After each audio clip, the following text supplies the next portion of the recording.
Hello everyone, from Tony, the Scared Ghost. I'm super happy to be here today with Mr. President Alvin Wang Graylin that is here to speak with me about a lot of cool things. Hello Alvin, how is life?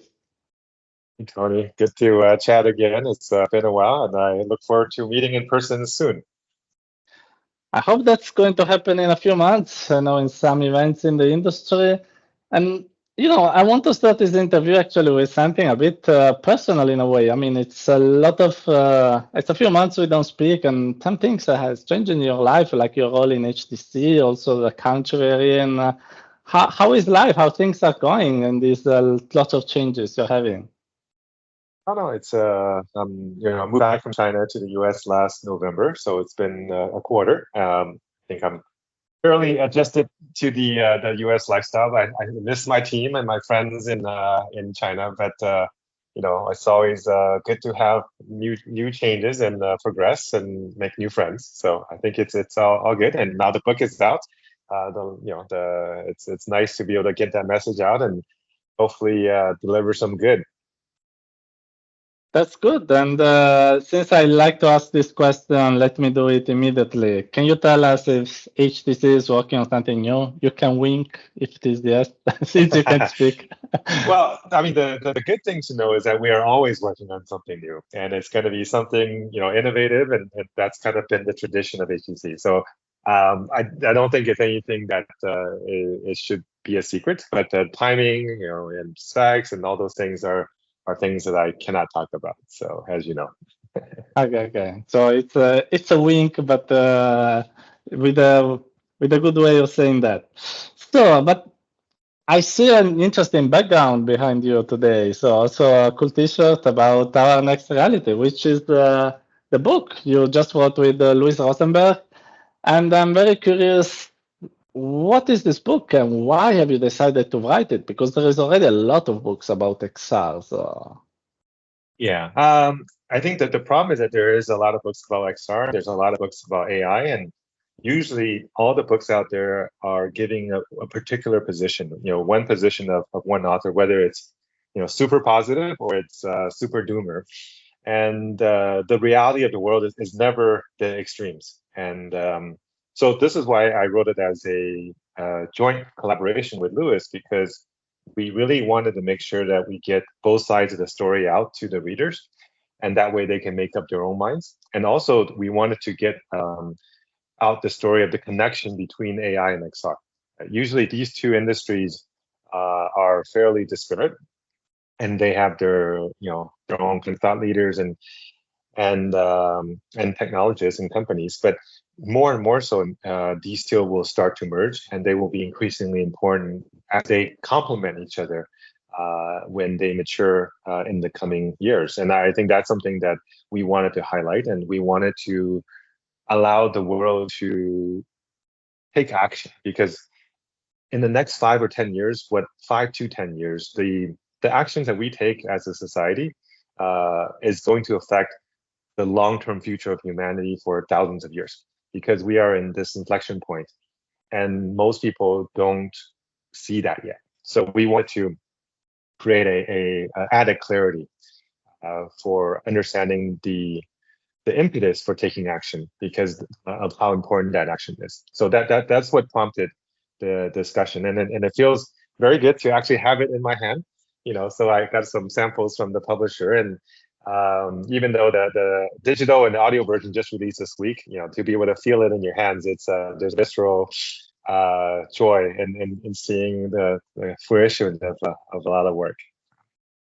well, but I guess a lot of XR enthusiasts, a lot of fans of yours who would like to have these in their bookshelf. So when is going to be available? You said that the electronic book is going to be released maybe now, and how about the paper edition? Yeah. So Kindle and Audible both available today. It's also on Apple bookstores today. The paper, the hardback, is available June 5th worldwide.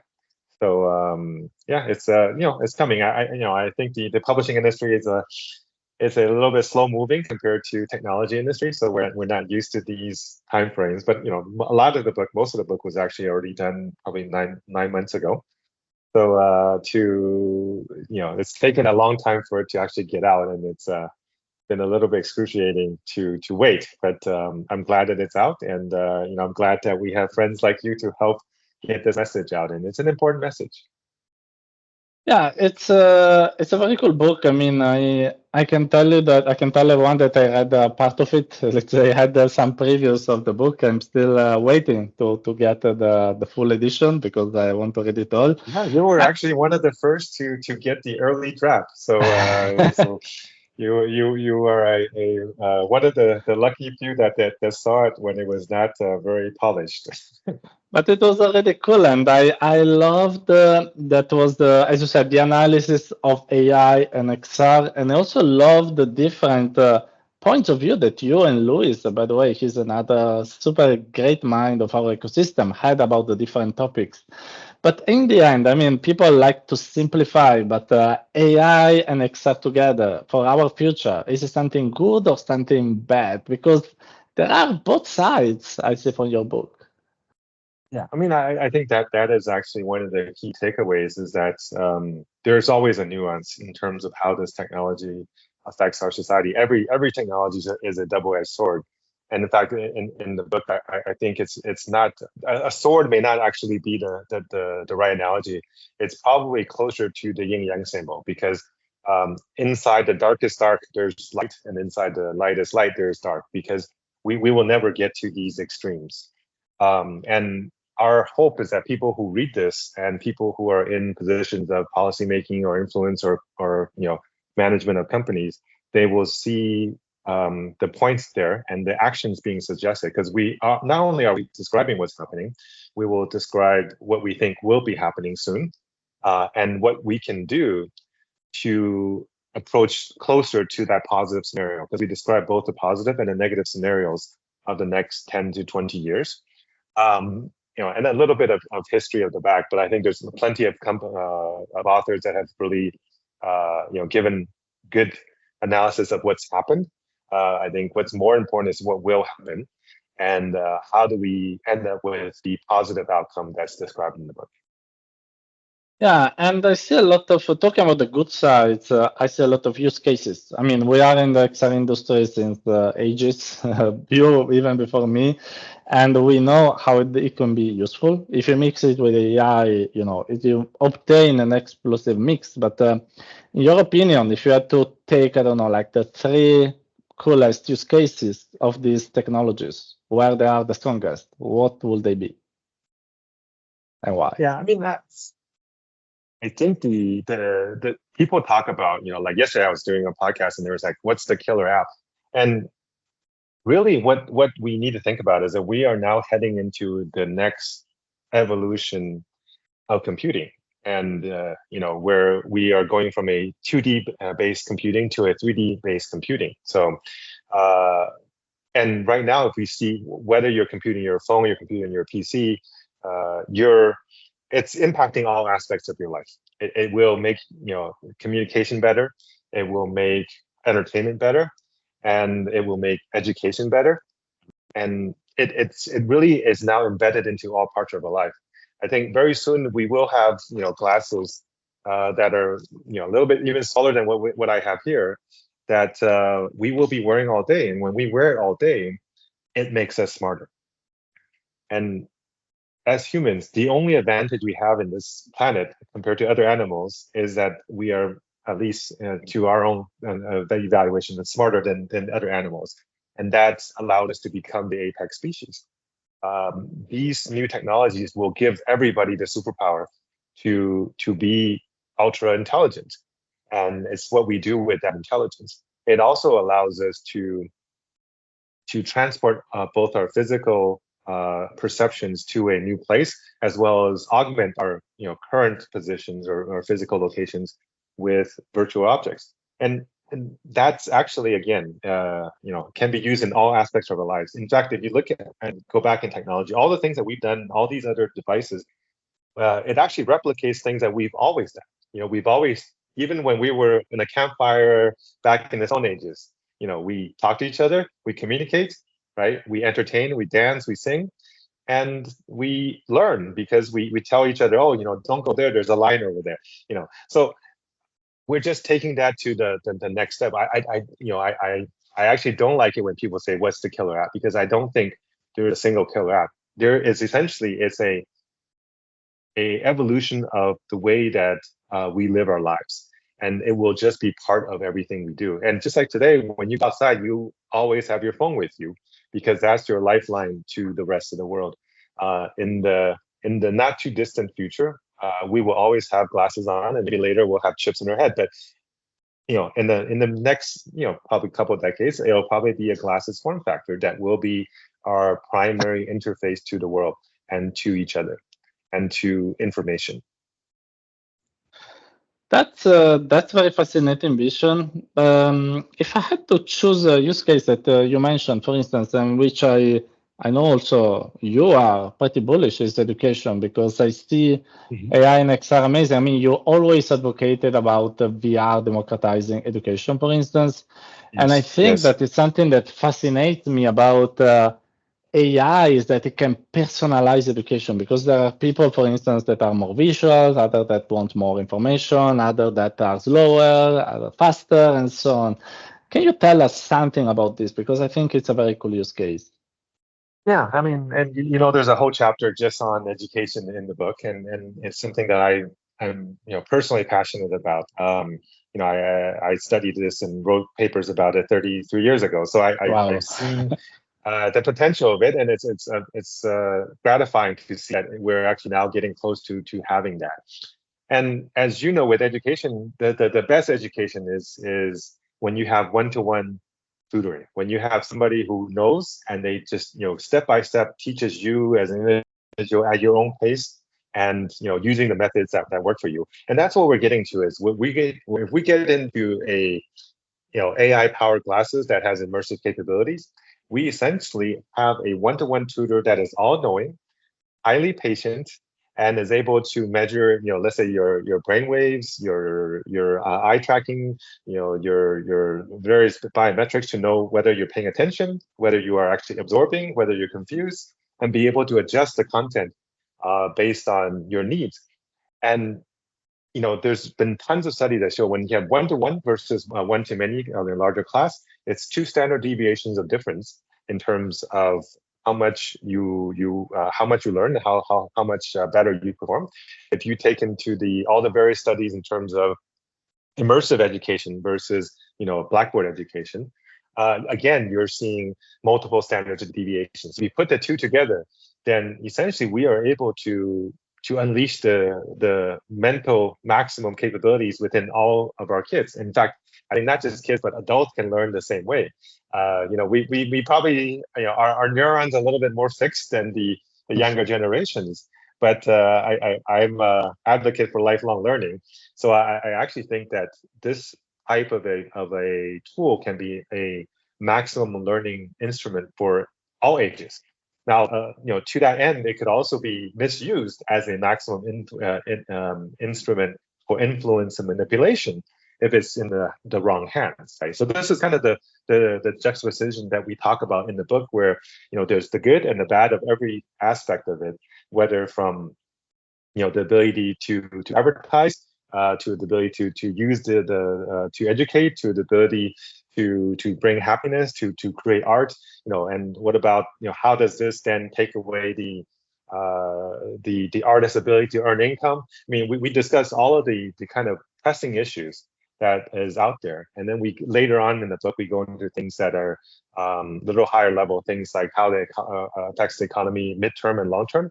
How does it affect geopolitics midterm and long term, and how does it affect the human condition? What does it mean to be human anymore in another generation or two when the technology becomes truly mature? So it definitely goes through a broad variant of topics, but I think they actually build on each other.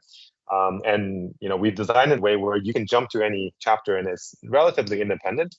But I think to get the most out of it, reading from throughout in order probably makes the most sense.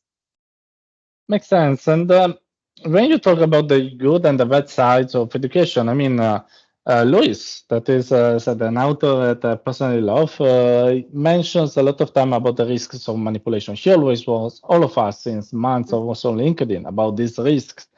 Privacy, manipulation, other stuff are very concrete risks. And I wonder, is there a way we can avoid that dystopia among the, because I mean, just saying to companies, oh, please don't manipulate us, it's bad. We saw that it's not going to work. I mean, social media, Yeah. we still have this So, problem. so, So so this is one of the things that I talk about in the security and privacy chapter is that we actually need to create tools that is on the side of the user. Just like today, we have antivirus. So when the virus goes in your computer, it'll say, "Hey, we have a virus. Do you want me to remove it?"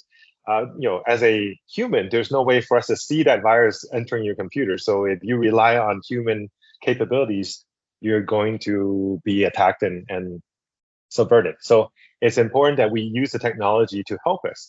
Now, AI actually being able to detect AI being able to detect altered pictures or manipulative information is actually something that is very doable. Although I think right now most of the world hasn't really made that a priority, right? Because you hear a lot of debate about AI alignment, but you hear very little debate about AI detection and AI manipulation mitigation. And I think those are things that we need to put onto people's attention. I spent 3 years in the cybersecurity industry, so I've seen the good and the bad of this space, and how motivated the bad actors can be when new technologies are available. And most people who are in the AI safety camp, they're worried about AI takeover. They're worried about robots, killing us and the Terminator type scenario. I am much more worried about the human bad actors misusing this technology, and that's going to happen much faster than any potential robot takeover. luckily, I would say, at least we can stay alive. So, and talking about AI, another negative side that I see specifically about generative AI is that I read an article a few months ago. It was very interesting. I don't remember by who. I'm sorry about that. About the fact that if all of us, the problem of generative AI, at least current one, is that basically just remixes past ideas that people had. So the risk is that we have a lot of, let's say, for instance, articles. I'm a blogger written by Gen AI that are just remixes of all stuff. Plus, the new AI gets scraping the web, just finds the article written by other AIs. And so basically, you go on with the impoverishment of human art, I would say. So we risk going to losing the creativity as humans because we rely on this easy to use Gen AI. How do you think we should counteract that? Yeah. So honestly, I think that is a misunderstanding from a lot of people who may not be as deep the technology as they could be, and they feel threatened by it. And and I'm not speaking at this as a technologist. I'm actually more speaking of this even as a because both, as you know, both my parents are artists, so I have a very deep place in my heart Yes. for artists, and I want to see the protection of art and of truly innovative, imaginative creations. But I think we also are discounting the capabilities of these systems to only regurgitate. Um, if you remember Picasso, he said, "Good artists copy, and great artists steal." And I think there's a lot of truth to that. The sense that every single artist that has ever lived have stolen or have borrowed from prior artists, right? We are all, whether in terms of painting or sculpture or writing or film, we have all learned from our experiences. And the fact that you've learned from an experience does not discount who you are and what you're making. It actually means that none of us start from ground zero when we create. And that's the beauty of what has created progress. So the fact that AI systems are building on what has we have created over tens of thousands of years to come to today, I actually think that is an asset. It's not something that we should be afraid of. It's something that we should encourage, because we then at least have a part of our gene, our being, inside the system. And essentially passing on our tradition, passing on our culture, passing on our ideals for beauty and art. And so that actually, that's a good thing. Now, the other thing is, whether there actually is original creativity inside these systems, I actually would argue that there is. I've seen there's been posts where people will say, okay, they go to an AI system and say, generate a form of art that we've never seen and something that would be beautiful to humans. And they would describe these things. They would then take these descriptions and put it into a Gen AI graphics engine, and that graphics engine actually create that creation, and it looks amazing. It looks beautiful, and it looks original, right? And I think those are the kind of things that people don't talk about. It's really, what do we do to then utilize these tools to unleash another form of creativity?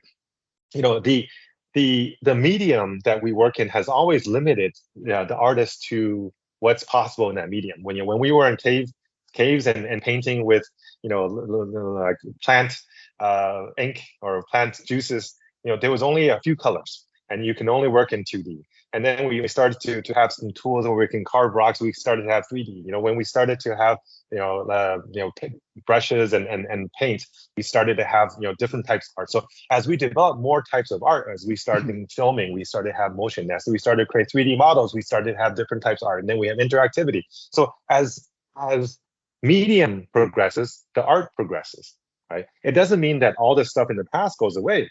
It actually, there are still people who paint, there are still people who carve, there are still people who use their hands to make things, but there's also now a lot of people who are creating art by typing a prompt, by editing, or by using a Photoshop, by whatever.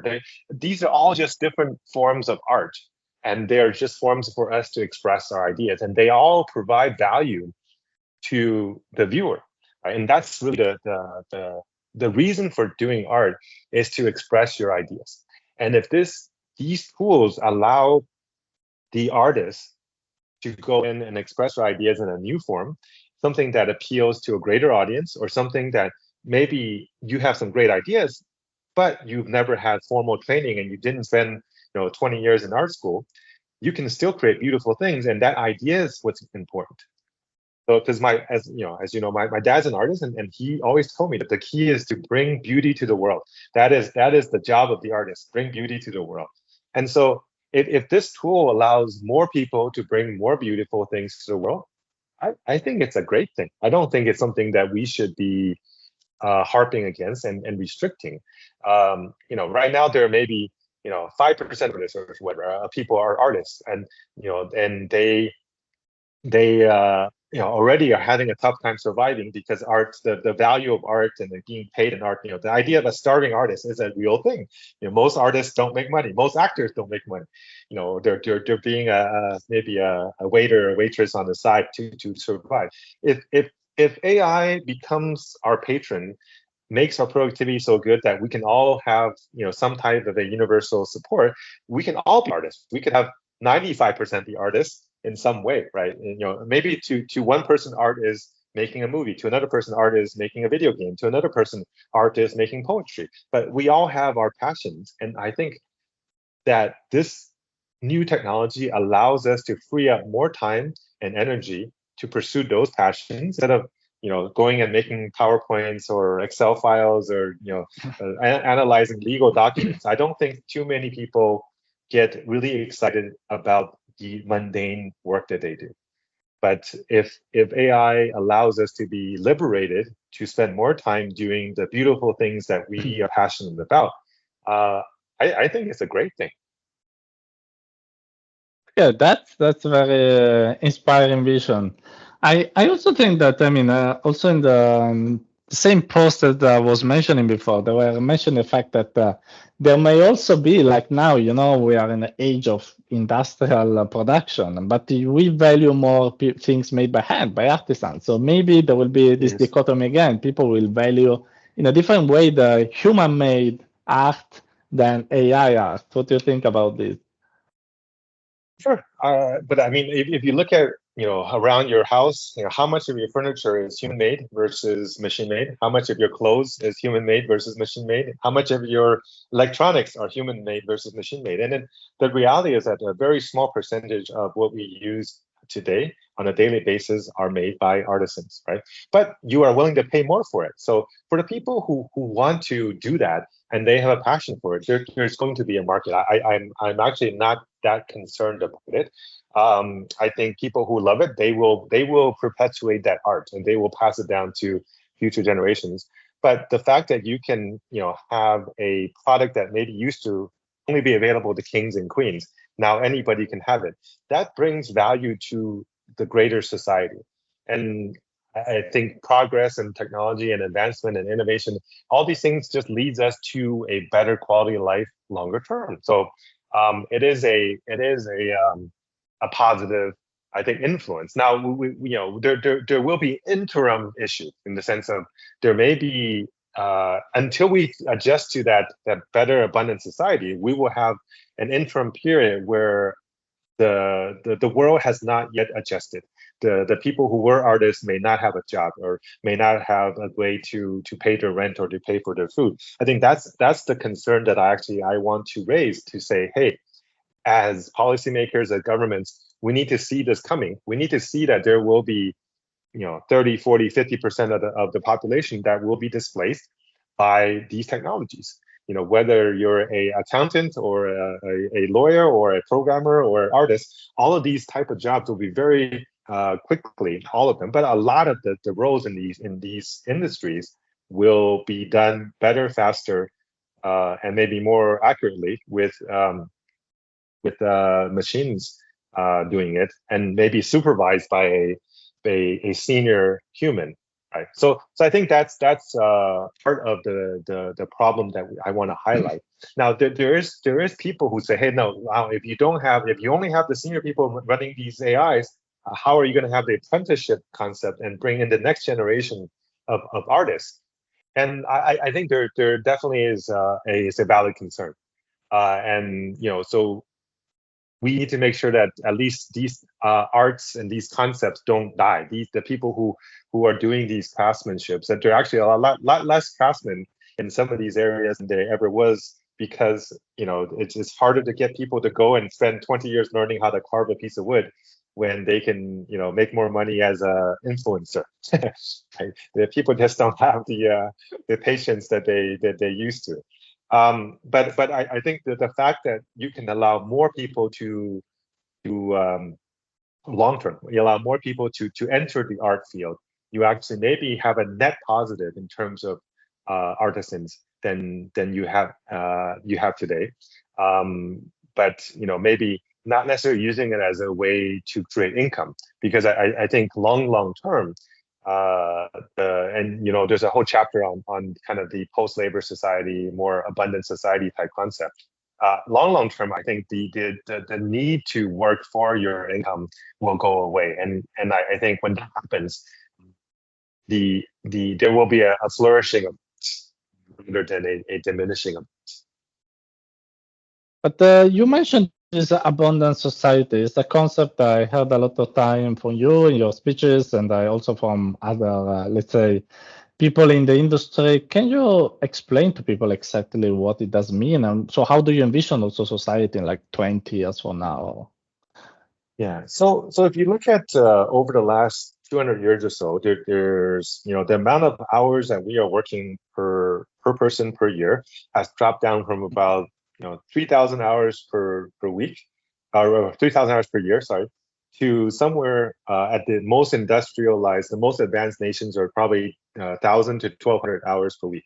So we've come down significantly in terms of how much hours we are working because of the higher productivity. If you take a similar chart of even today and compare the high income, high productivity countries versus the lower income, lower productivity countries, you have a similar chart.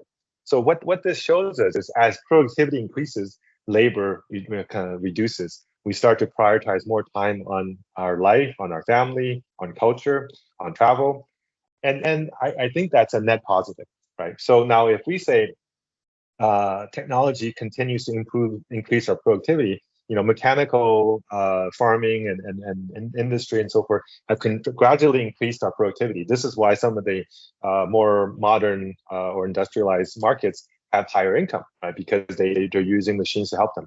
Now, if we are using machines to help make us smarter, we can not only increase the productivity of our manual labor, we can increase the productivity of our mental labor. And that again brings us down that maybe now in a decade or so, maybe we're instead of working 40 hours or 80 hours a week, we're working 4 hours or 8 hours a week. And that frees us up, right, to do other things. And the fact that if we, if you look at what the cost of energy is today versus what the cost of energy was 100 years ago, it is, like 100 times cheaper. It used to cost a month's labor to have light for a minute or something like this. Now, essentially, we just keep light on because we don't even think about it. It's so cheap, So in a lot of ways, that will be the types of order of magnitude abundance that we will see in our productivity. And when we start having AI solve some of these major issues that we've been trying to solve for millennium, we will see an ability to essentially provide a high quality life to most people on Earth. And when that happens, our need for using money as the scoreboard will go away, because a rich person and a poor person can actually have very similar experiences. Just like today, most people in a developed nation has a better quality of life than actually a king did 100, 200 years ago. Most people today have more information access than the US president had 20 years ago. So we will see actually greater sense of equality of experiences. Of course, they're super rich will probably still have the ability to fly to Mars or whatever, but maybe we can put on a headset and have that similar experience. So this is where XR and AI actually comes together to help each other, because I think one of the problems that we will have when we have this abundant society is that, or actually not because of the abundance, but of the displacement issue, that we will have 30, 40, 50% of people out of work, maybe more. What are they going to do? If they are left to their own to find a purpose, it will be probably bad for society. If you have people on the street trying to find reasons to survive, they're just going to be out there creating trouble. But if we can create virtual world that gives them an outlet for their energies, for their creativity, for them to express themselves, for them to find a sense of satisfaction, where they can create worlds, where they can create 3D art, or where they can go and travel into history or into the stars. I think that actually allows us to satisfy that human need to have a reason to be. So these two actually comes together to solve some of the most pressing problems that each industry has. I think the biggest problem for the XR industry is the lack of quality, sustainable content. And with Gen AI, we can actually start getting content at almost zero cost. And if you can do that, then you will have a massive amount of content to keep people in using this device. As you know, most people buy these devices within a month or 2 months. It's in some drawer, and maybe they bring it out once a month or whenever friends visit. But it's not something they use every day because they run out of the exciting content that they want. Maybe they'll bring it out when a new release comes out.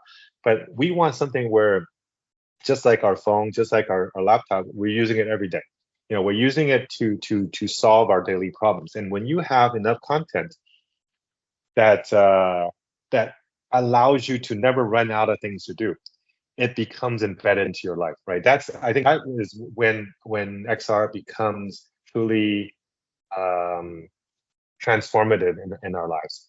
Now, a lot of people complain, about this thing, right? The Vision Pro, and they say, hey, look, it's a VR device, but all you can do is watch movies and look at flat screens.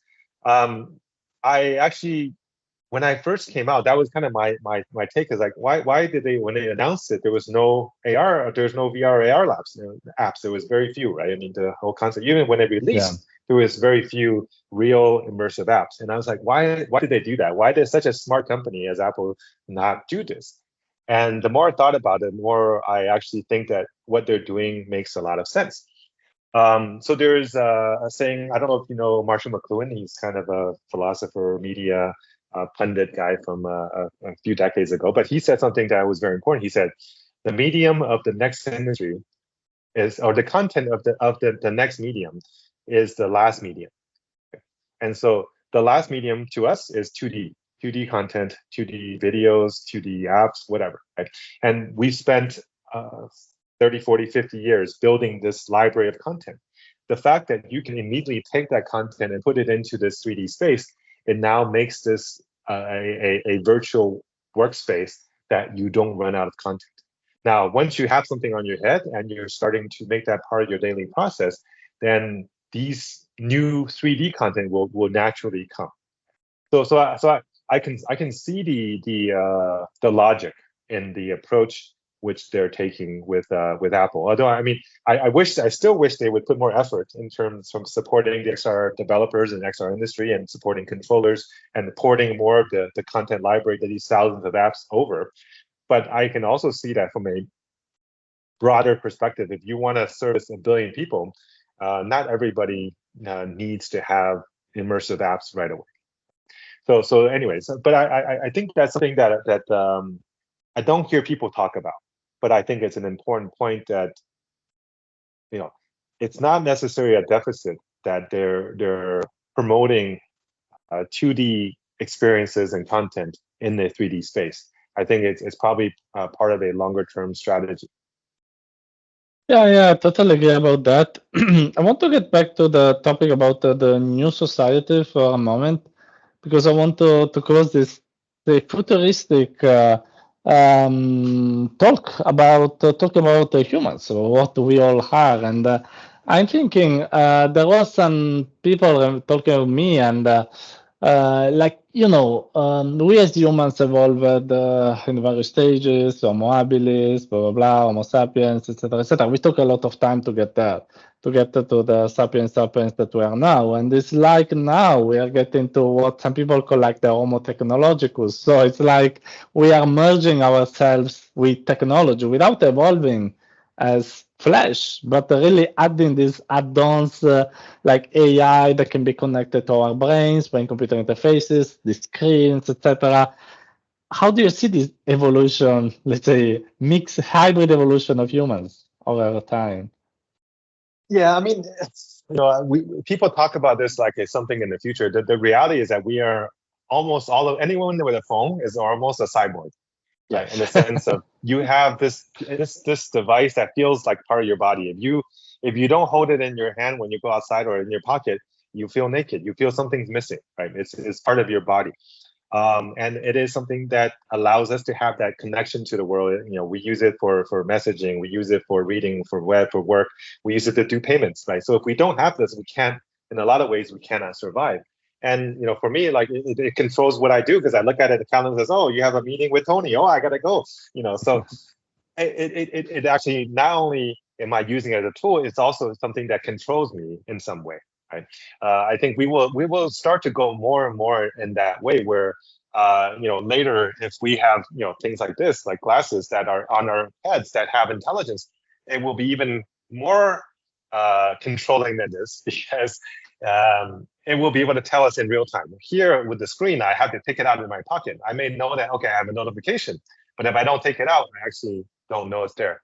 But when I wear this glasses, when I get a message, I actually hear it right away. It announces to me. I should probably turn that feature off actually, because it's a little bit disturbing.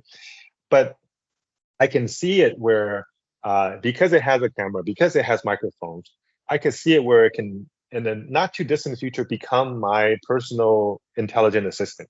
Where if I'm talking to Tony and he asks me a really tough question and this little machine would tell me, oh, the answer to this is X, Y, or Z, then I could sound much smarter, And I think we will get to a point where that technology will allow everybody to have a higher level of understanding and knowledge, and I guess in general, more knowledge I think is a good thing because it allows you to have broader understanding, broader ability to accept the long-term view on things. Whereas the most dangerous people are the people who are less educated but they're very motivated.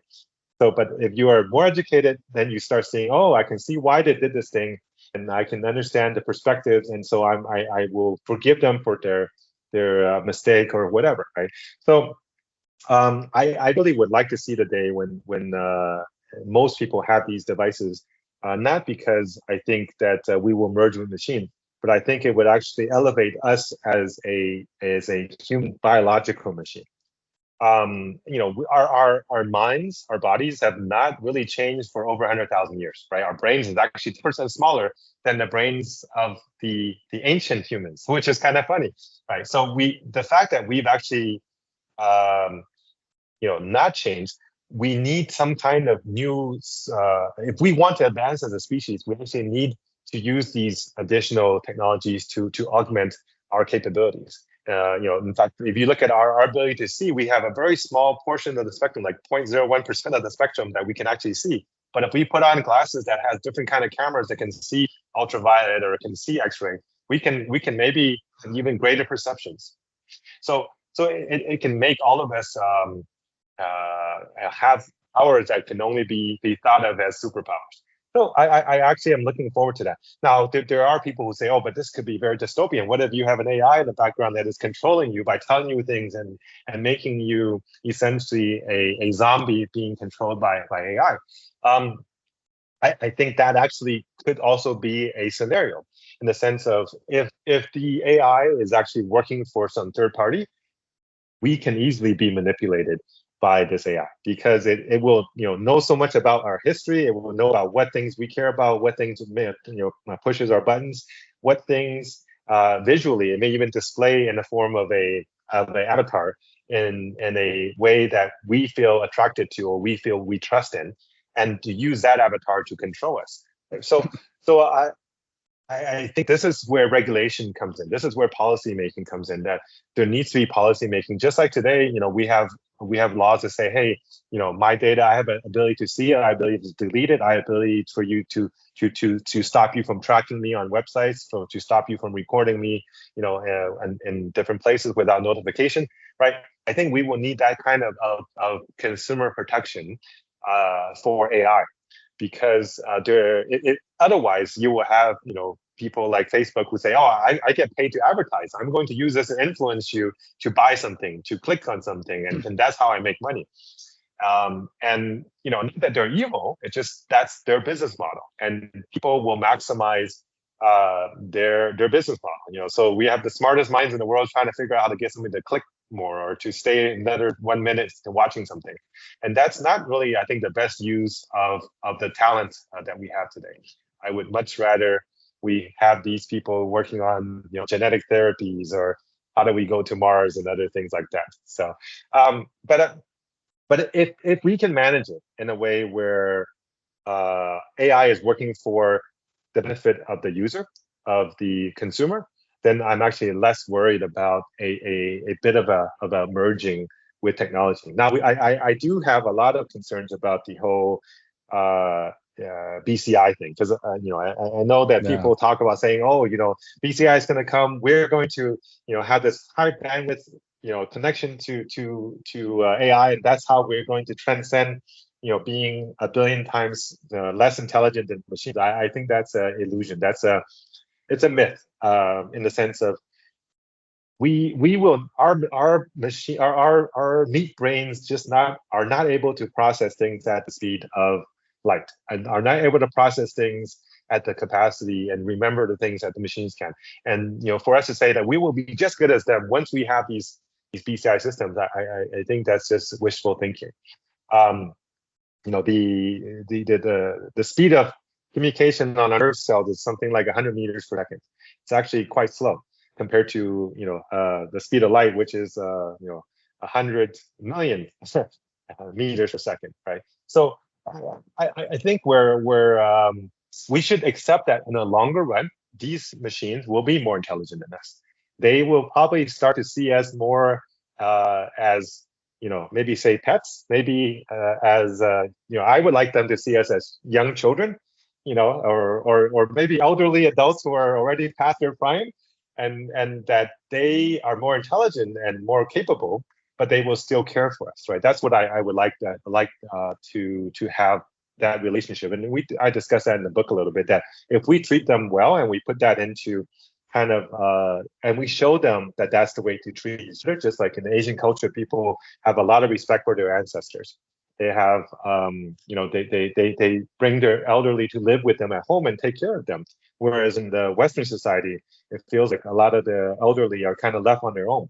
And so there's a kind of a different way of approaching how do you treat your ancestors. And if we maybe I guess increase the priority of caring for our predecessors, caring for our ancestors, and respecting them, that may actually set a better example for these future AIs. So I mean, there's a lot to dig into, and there's more details in the book, but I think so. I'm not afraid of AI surpassing us. I am afraid that we are not setting the good example that once they do, if they learn from the way that we treat each other today, it may not be so good. Well, that's pretty true. So we are almost up with the time. Luckily, I would have at least other 20 questions I want to ask you, but let me do a final one. It is very practical. I mean, we talk about this future, this present, this future, and talking about specifically, for instance, about XR, we are in a moment where we just had a moment of, disillusionment after the metaverse hype. Now we are a bit rising again. But I have the impression that the time are very slow. Every year, remember in the beginning, next year is the year of VR. And now we're like, oh, maybe Meta will release their first year glasses in 2027, etc., etc. What do you think, since you also are very hands-on with the industry, is more or less the timeline to make things happen? So when we'll have the metaverse, the lightweight AR glasses, I don't think it's tomorrow, Yeah. So I think we're going to approach it from multiple angles simultaneously, right? So with the younger generation today, they're already spending hours a day in places like Roblox or Minecraft, which are kind of early proto metaverse type environments, and they're actually comfortable interacting with friends in that type of a format. Right? So using 2D devices to interact in a 3D space. There's, of course, in the near term, I think some of these platforms will start porting to 3D devices, so you have an immersive way to experience that 3D environment. But because of cost, because of time to deploy, it will happen gradually over time. But just like when somebody has a color TV, it's very difficult to go back to a black and white TV. Just like when you go to a high definition screen, it's very difficult to go back to a standard definition screen. I think once people start to try immersive experiences in immersive environments, in immersive devices, they will say, "Wow, I can see the benefits of this." And as we talked about earlier with generative AI, we're going to have more and more immersive experiences that are going to be done well and done in an affordable way. So you have a lot more variety of content. Now, the other thing is the AI side. I think we have the kind of AI on your computer, AI on your phone, and then soon, or now you already have AI on your glasses. Soon you will actually have AI on your glasses with some lighter AR capabilities built in. There's a company called Brilliant Labs. I just ordered their device, and it's $350. You get a 39-gram device that has a single monocular display, but it also has AI built in. It has cameras, it has mics. So it has the ability to start saying, okay, now I have an all-day wear device on my head that gives me some visual capabilities and the ability to take pictures, the ability to use AI to help understand my environment. I think that will then get us used to having a device on our head because it is thin and it is light. It is not immersive. It actually gets you used to having a head-worn computer. Of course, that head-worn computer is probably wirelessly linked to your phone to do a lot of processing, and the phone is wirelessly linked to some server online that's doing the processing. But the fact that you now have a computer on your face instead of a computer in your pocket or a computer on your desk, I think that those steps will start to happen. And we're moving right now from devices that are like this that are 600 grams to devices like this that are 200 grams, and very soon we will have devices like this that are under 100 grams that will have all the capabilities of that 600-gram device. Yeah, because you're going to offload more of the capabilities onto maybe a computing device in your pocket, but the actual display is just on your head. Right? So these things will happen, and it's not a 1 year or 2 year thing, but I actually think that by the end of this decade, that will be a very real and actually a very sizable portion of the population will have access to these devices at an affordable. Oh, so it's not 20 years that we have to wait, let's say, to have let's say, very lightweight 860 AR glasses, do you think? I don't think it's 20 years. I think it would be somewhere around the end of the decade. Wow, that's very cool. So unluckily the time is up. So just end with my usual questions. So is there something else you want to add to this interview? Something that we didn't speak, but you really want to tell my viewers about? I mean, of course, I want people to go get the book because it's available, and I think there's some good ideas in there. But the point I want to leave probably is, as an industry, we need to think longer term. We need to, instead of thinking about what's this next product we're going to do, what's the the next feature we need to add, we need to think about what is the ramifications of what we are making. By making this, how does this affect society? By looking broader, how does it affect our next generation? And how do we go beyond the benefits to ourselves and to our companies, and maybe even to our countries, and say, how do we create something that helps humanity in general? And I think when you start doing that, you make different decisions, and you put your energy into ways that are less self-serving.